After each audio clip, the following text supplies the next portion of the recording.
Hi, I'm Kevin Orr, the head coach of the USA Paralympic Rugby team, representing the United States in Athens, Greece in 2004. And I'm honored to be part of Blaze Sports of America and your organization to bring wheelchair rugby into your community. We're going to go over some simple, basic rules of the game of wheelchair rugby. The game is played 4-on-4 on a basketball court for individuals that have impairment in their upper and lower extremities, otherwise known as quads or quadriplegics. Players that are eligible to play wheelchair rugby include players with polio, cerebral palsy, spinal cord injuries, traumatic brain injury, and other disabilities that affect the upper extremities and lower extremities. The game is played on a regulation basketball court in 4 8-minute quarters. When starting coaching, you have to develop your own philosophy based on the athletes and the people that you're serving. Not everyone wants to be a high-level competitive athlete, nor does everyone want to be a recreational athlete. The idea is really to create a fun and a safe environment for your athletes to participate in. By having a fun and safe environment, you can reach the goals of all the athletes and they can all function on the same team. It's very important to make sure that we create the environment from all aspects of the game to be safe. Again, you want to make sure that you have a fun and a safe environment so the athletes can continue to grow in the sport. And it's neat to see the kids that are starting out, boys and girls, and typically getting more girls than boys in some cases in some programs playing the game.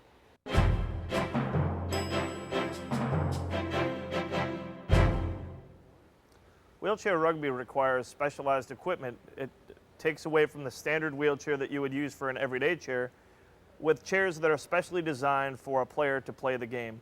We have a defensive chair that is used for a player who primarily is picking or blocking, and we have an offensive chair that is designed to not be blocked or to be able to break through a play.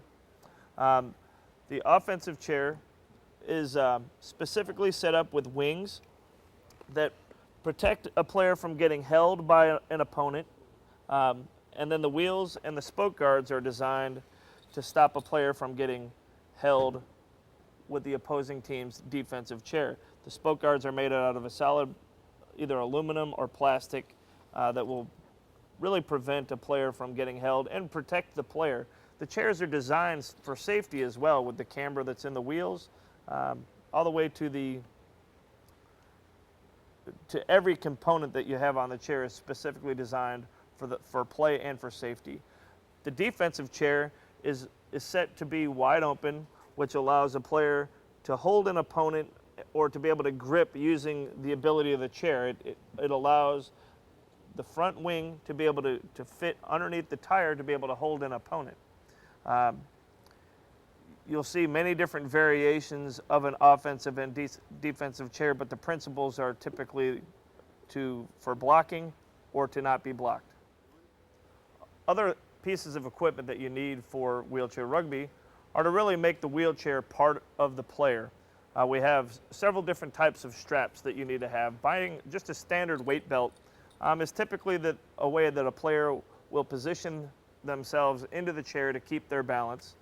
We have ski binders or snowboard binders that help hold the player in place into the chair at several different places. At the hips, we have a strap that goes around the waist, and players will typically strap their knees as well as their feet into the chair, which is important because you don't want to have extra movement in the chair, because if you're paralyzed from the waist down, you want to be able to make sure that you have every piece of your body positioned to make sure that the chair moves with the player and for the player's safety so we don't damage during full contact of the sport. So strapping is a very important part of the game.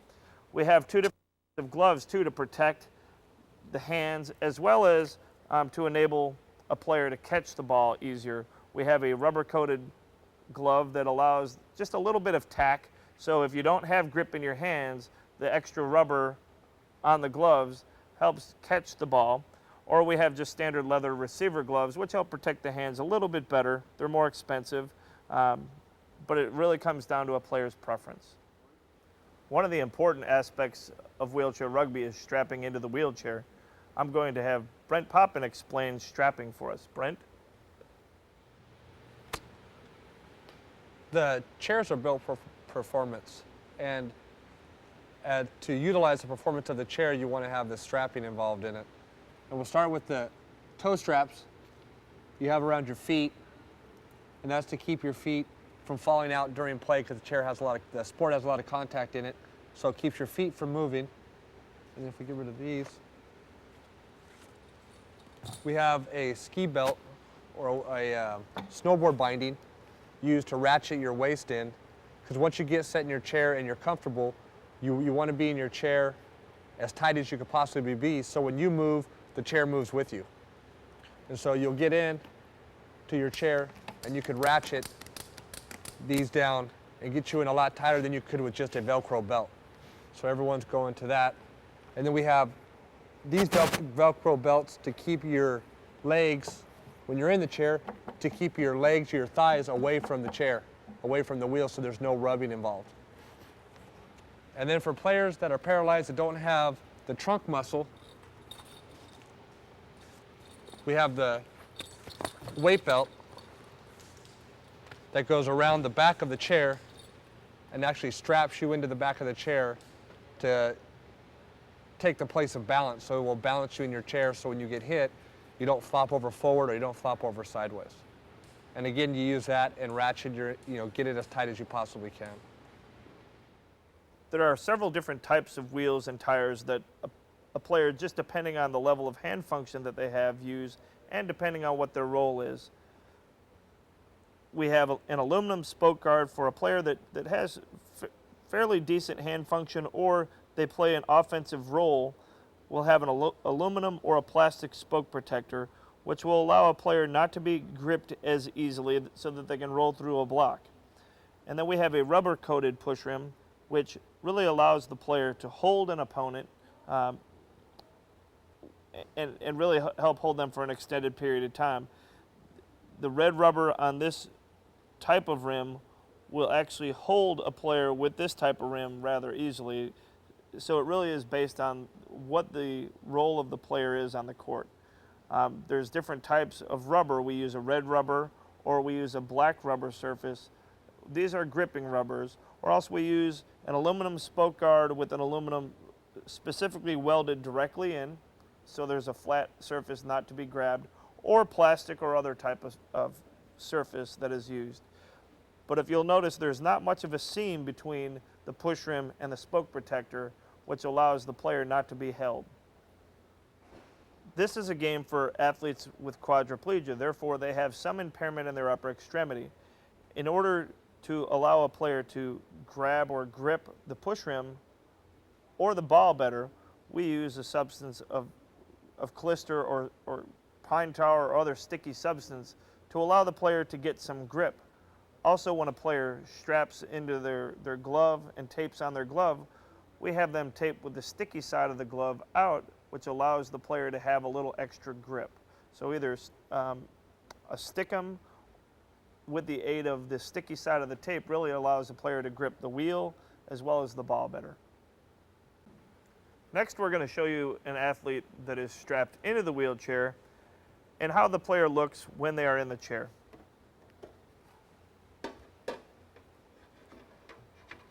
As we showed you before, we had the binders and the leg straps and the foot straps to be able to position the athlete as tight into the chair, so the chair essentially, when he moves, the chair moves with him. So if I were to push him in any direction, he were to move and his body's going to remain stationary. We have the hip binders, the leg straps down here, as well as toe straps. So when he moves, the chair will go with him. As you see these pieces of equipment, this enables the player to maintain their balance for trunk support as well as hip support.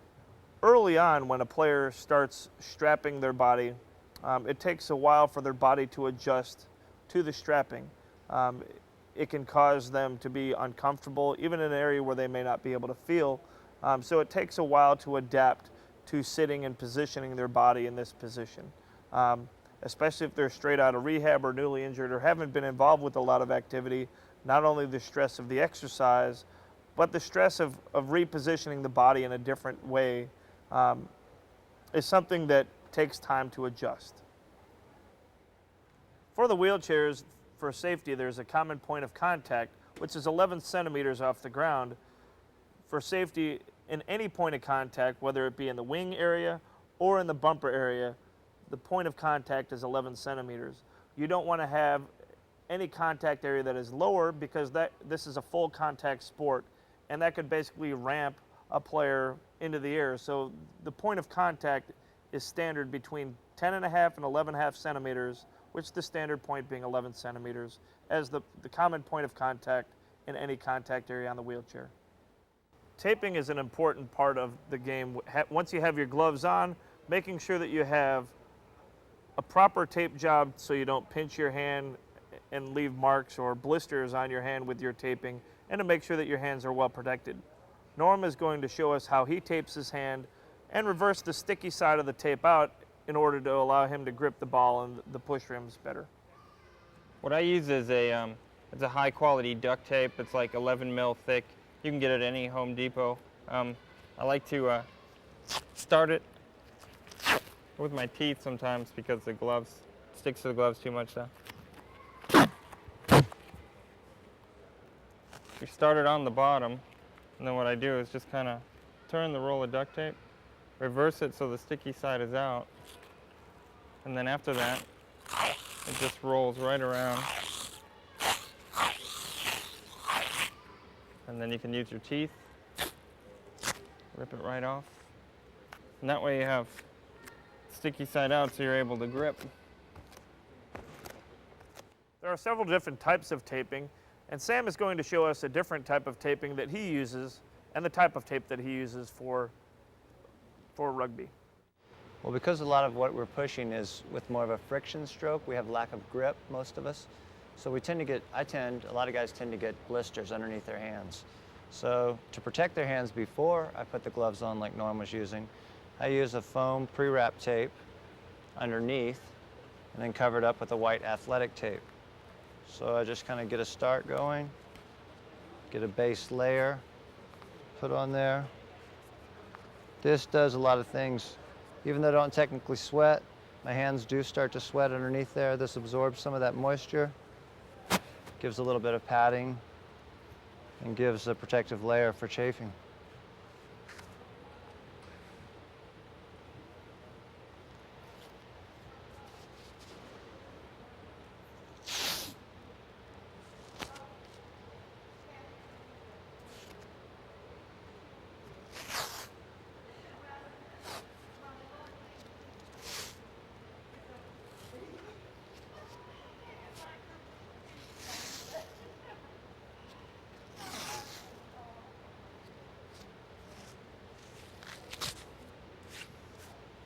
That usually takes care of it.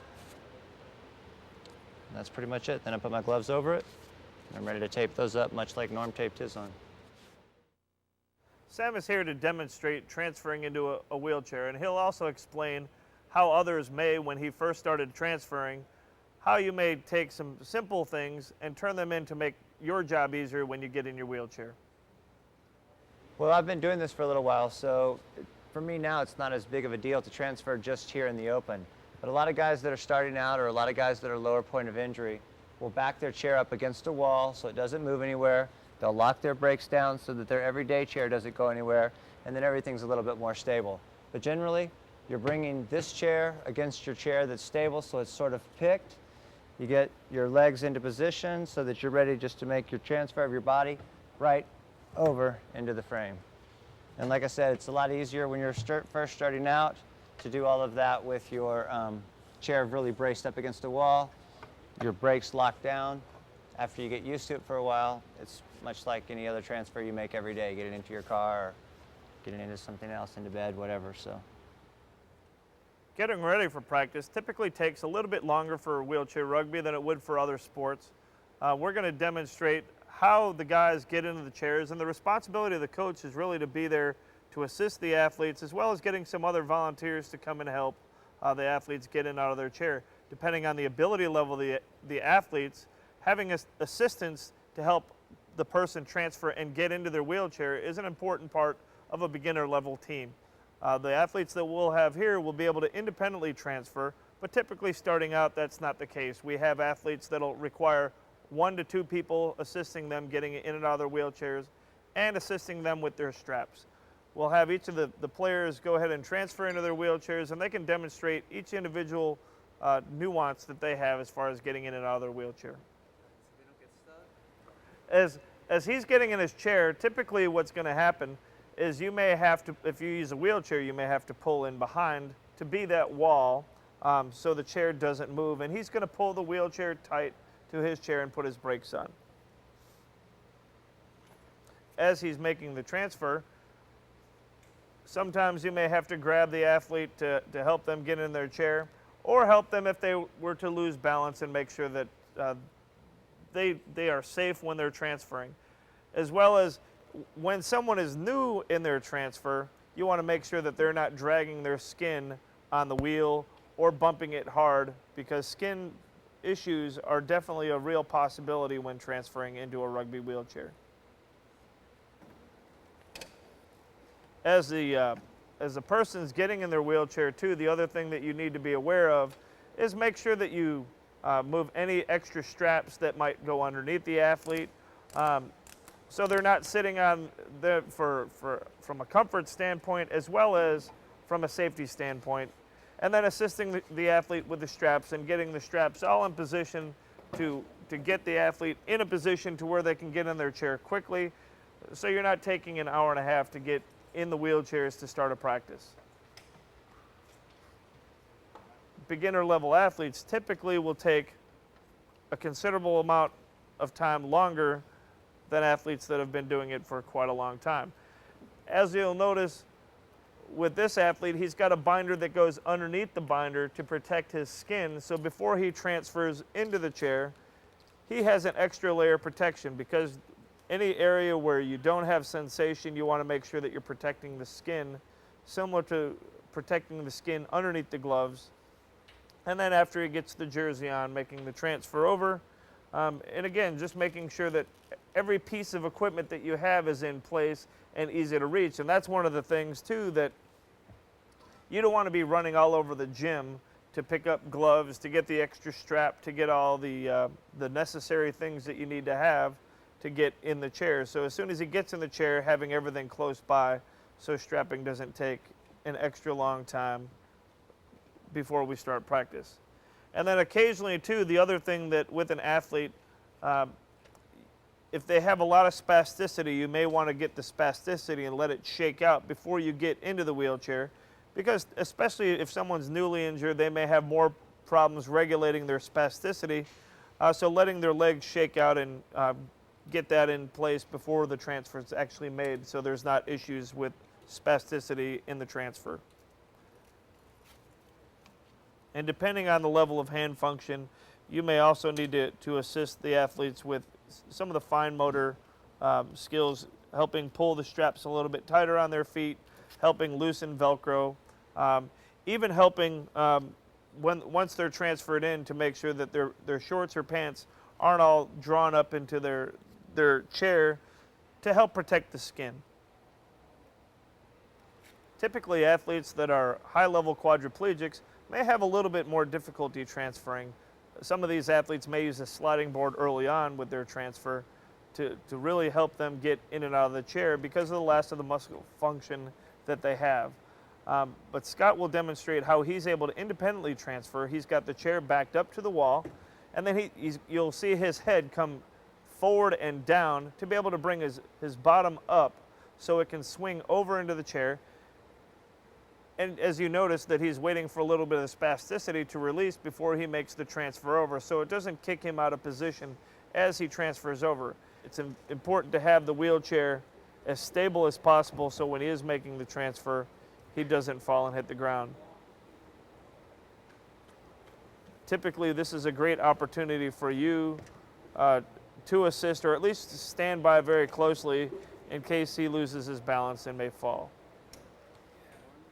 Now that we're in our chairs, it's time to get started. To go work on our fundamentals, whether you're a recreational team or an elite team, fundamentals are the key to our success. So let's go out on the court and get started.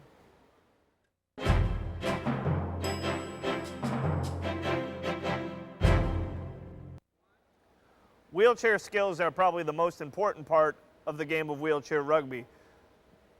The guys will demonstrate different types of mobility that will show us how we get around in the chairs, going forward and backwards. The aspects of going forward and then your side-to-side turning are as important, as well as having a well-rounded attitude with balancing your shoulders, going backwards and forward. The next skill we'll demonstrate is a skill called up and backs. The ability to be able to change directions forward and backward is an important part. Being able to stop and change directions going forward and backward is an important part of playing half-court offense and defense in the game of wheelchair rugby.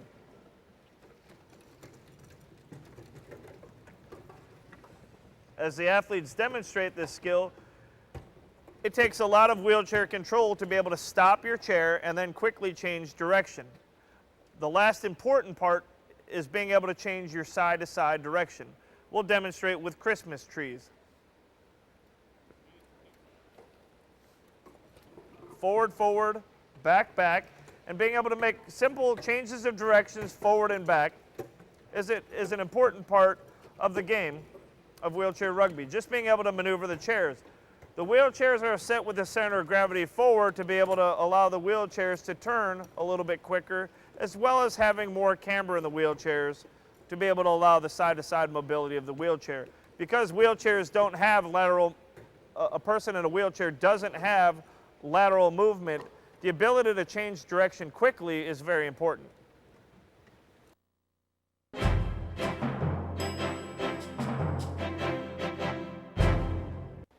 Ball handling is an important part of wheelchair rugby. We use a regulation volleyball that has a little bit softer skin on the volleyball to make it easier to catch. When first starting out with wheelchair rugby, it's important to start with basic skills, whether it's bouncing a two-handed ball in front of you or really where the athlete can reach, and then progressing your skill level to dribbling the ball with one hand. And then once they're getting it with their dominant hand, switching over to their non-dominant side, and then working the ball around the chair and varying the height and speed in which they dribble the ball. Once they do it stationary, then dribbling the ball, moving around is the next progression in just your general ball handling skills with the chair. And again, moving the ball side to side and being aware of where the wheelchair is. A common mistake that a new player will make is they'll dribble the ball typically off the side of their wheelchair, and then you spend a lot of your practice picking the ball up. And as a coach, you want to just work and gradually work the player up to their ability level and then challenge them with different drills that allow the player to progress with their ball handling skills. The next ball handling skill we have is picking the ball up off the floor, which Andy will demonstrate how to do a ball pickup, and when he's wheeling his wheelchair, picking the ball off the floor. Andy will roll the ball forward, and then as he gets towards the ball, he puts his hand on the ball and allows the wheel to pick the ball up and put it in his lap. And we practice ball pickups to either side of the chair, and it allows the player, as they're playing the game, to be able to handle the ball. Since most of the players don't have grip, this allows the player to be able to pick the ball up quickly and move the ball and keep the ball in play while they're playing the game.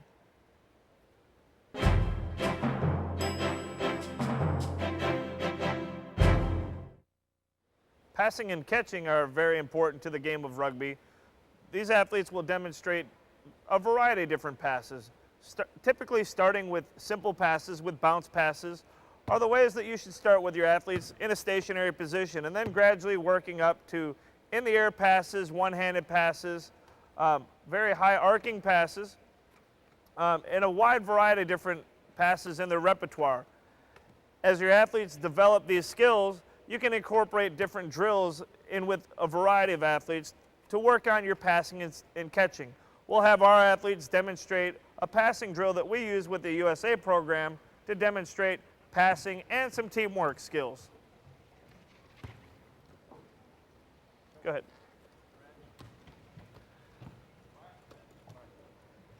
Getting the players to work where they're passing the ball while they're moving, as well as turning and allowing the players to have a distraction by having a defender come within the passing lane are important aspects that you need to work your athletes into.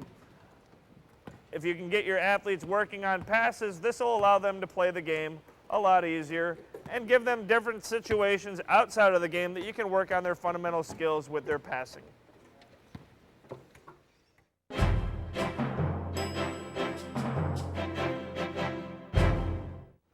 A similar component to blocking in football, wheelchair rugby, a strategic part of wheelchair rugby, is using your blocker to not do one-on-one moves. So we'll have a 2-on-2 demonstration with a blocker and a ball handler with 2 defenders and show the importance of a pick to the ball to protect. If Cliff were to come out here and come 1-on-2, it makes for the defenders to make his job a lot harder. Whereas if he uses his blocker, Norm's going to just show a block to the outside and allow Cliff to roll down the court and set up his blockers to continue to work down the floor to allow the team to score easier down the floor. It's important to work a 2-on-1 pick to allow the players to get down the floor without having to pass the ball as little as possible. These guys will show a pick and roll, breaking the half court at full speed.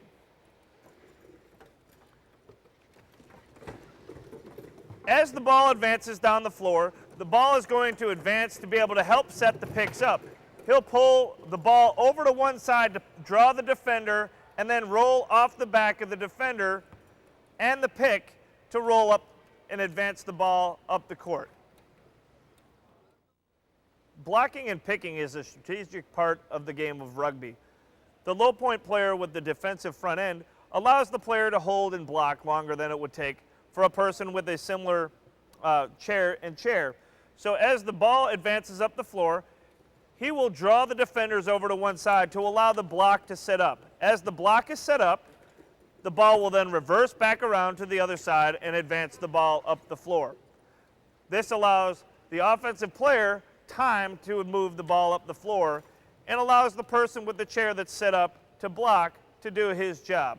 Similar to a fullback in football who will block for a lead blocker and block for his tailback. Now let's see this at full speed. Cliff will set up the pick. Norm will set the pick. After he sets the pick, the ball advances up the floor, and now Cliff and Norm have a 2-on-1 advancing down the floor. Now let's watch a screen in half court. For this drill, we'll demonstrate some screens in the half court. We have the white team. They're here on defense, and the red team will set up some screens over here on this corner. As the ball advances up to set up the screen, it's important that the ball handler really helps set up the screens. So as they go together, they're really working to enable their blockers to set up. As he draws the ball towards the middle, it allows the screen to set up over in the corner and pick the corner to allow for an easy goal.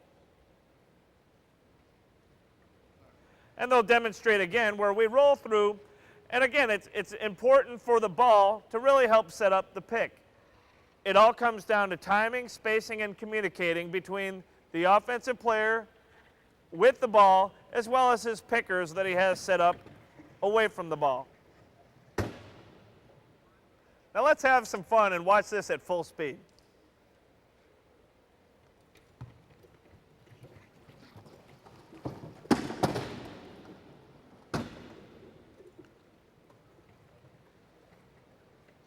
And again, this is a very full contact sport.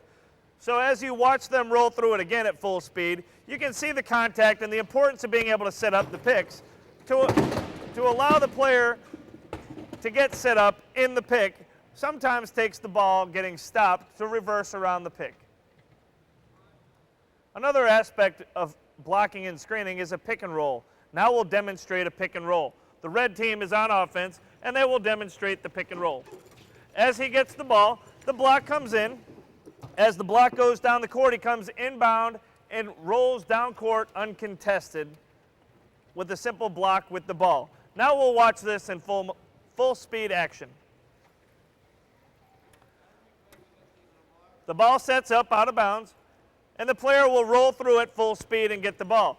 The person with the ball actually acts to draw both the defenders away. Once he draws the defenders away, the inbounder screens and rolls down the court wide open, uncontested for an easy goal. One strategy in the game of wheelchair rugby is a concept called backpicking. When the opposing team drops into the half-court defense, if we can take one of their players out of the play, we can have a numerical advantage by backpicking. So we'll demonstrate by having an offensive team score, and when they drop back into defense, the red team will try to hold out the player that scored to keep them from going down to play defense on the other end of the court. As Brian advances down to score towards the goal, he advances down towards the goal, and they allow him to score, which typically they wouldn't. Then the red team is going to transition and try to find him as he comes into the court to keep him out of position, so when his team goes down court to set up, the red team will have a 4-on-3 advantage to advance down the floor. So they hold him out of the play, and then once the ball advances to half court, all 4 players break down to have a 4-on-3 advantage against the other team. There are 3 keys to a successful offense: timing, spacing, and communication.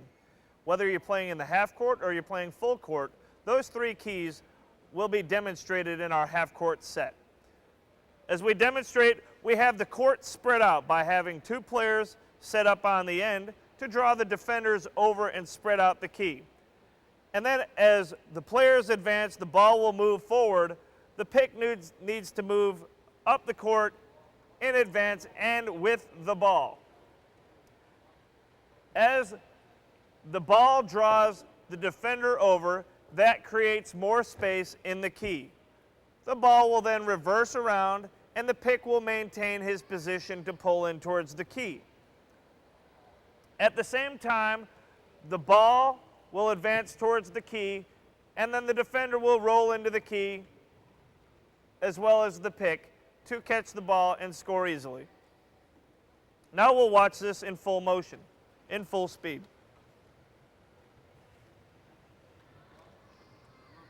As the ball advances down, he has to make the defender consider him a threat. After he sets up, the pick's allowed to roll in, draws him as a threat, and allows the goal to score easily. When you're playing against a press, it's important to have several different plays for press break. We'll demonstrate our press break that we use to keep, again, the 3 principles of timing, spacing, and communication. We have a person that's set up to pick, and the inbounder will inbound to a primary ball handler. Once the pass comes in, the passer will go away from the play and help set up a screen away from the play. At the same time, he comes in, he comes off the screen, and allows and creates a passing lane, and keeping the court spread out in order to allow for quick passing lanes. As the defense reacts to where the ball is positioned, the ball moves up the floor, and the offensive players move towards the goal and pass the ball and advance the ball down the court with 3 or 4 simple passes. Now we'll watch this in full speed. As the ball comes in, we have a picker and we have the inbounder. Once the inbounder's in, the picker's going to hold his pick until the ball advances to half court. The ball handler will move the ball with simple short passes, and the offensive players will move and create angles to create passing lanes to score quickly. Wheelchair rugby is similar to football and basketball in the respect that this is a full contact game. So in football, your different schemes that you're going to have for defense are very similar to the way that you're going to configure your game for defense. You can either go man-to-man, which each man takes a person that's similar in ability level, and if you have talented athletes, taking man-on-man is one aspect. Or you can do different zones, similar to a 43 in football, or different 2-1-2 presses in basketball. The different presses that we line up with 4 players are a 1-1-2, a 2-1-1, 2-2, or similar zone presses, a 1-2-1. We're going to go over a man-to-man, which man-to-man really means what it says. Each player defends one man. So we're going to demonstrate a man-to-man press. As the ball comes in, each player is assigned to a specific player. As the ball moves up the floor, that player is responsible to stop the player that they are defending, as we'll watch them move down the floor. As the players move down the floor, they are responsible to stay in position with the player that they started the play all the way down the floor until the goal is scored. Now we'll watch this at full speed.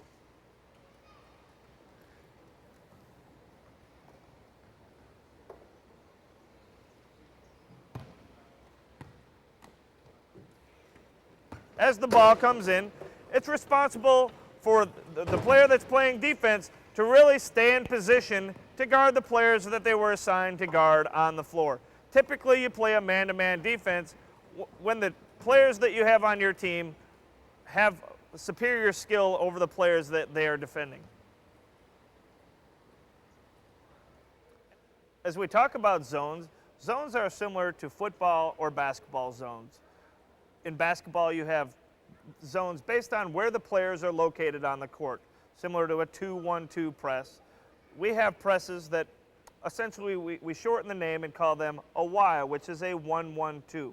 We'll demonstrate a Y defense, and it's the responsibility within the zones for the players to play within their zone, and it forces the players on offense to go to a different part of the court based on where you configure your zone. The red team will demonstrate a Y. We have two players that are set in the middle of the court, and we have two players that play on the deep side of the court, which forces the ball to come over to one side of the floor. As the ball comes onto the court, it's the goal of the two players that are down low to keep the ball positioned to one side of the floor. The other players on the back side of the two are playing safety, where they don't allow any players to get behind them. And as the ball shifts down the floor, it essentially turns back into a man-to-man press. And now we'll show this at full speed.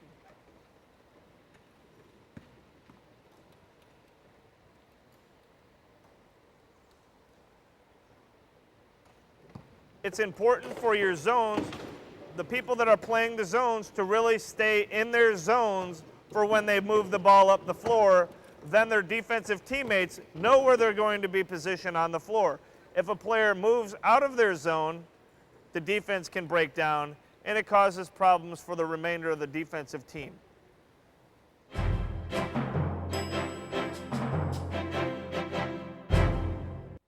There are several common fouls in the sport of wheelchair rugby.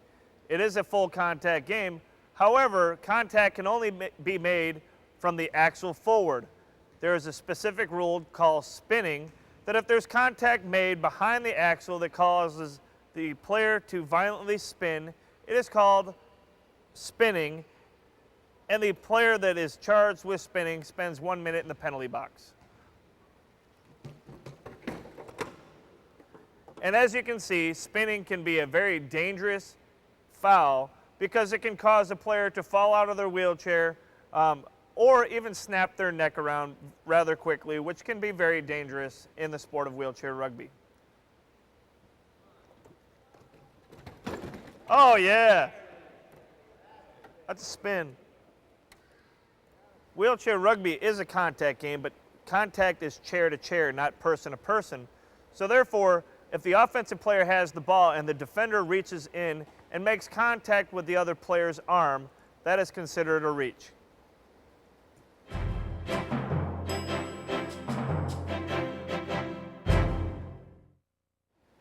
Player classification is set to determine the level of function that a player has. Typically, the low point players are your higher level of injury or you're more severely impaired, and your higher point players typically have more function and typically have better balance. Low point players are typically your players that are your blockers or defenders, and your high point players are typically your players that are ball handlers and your stronger blockers.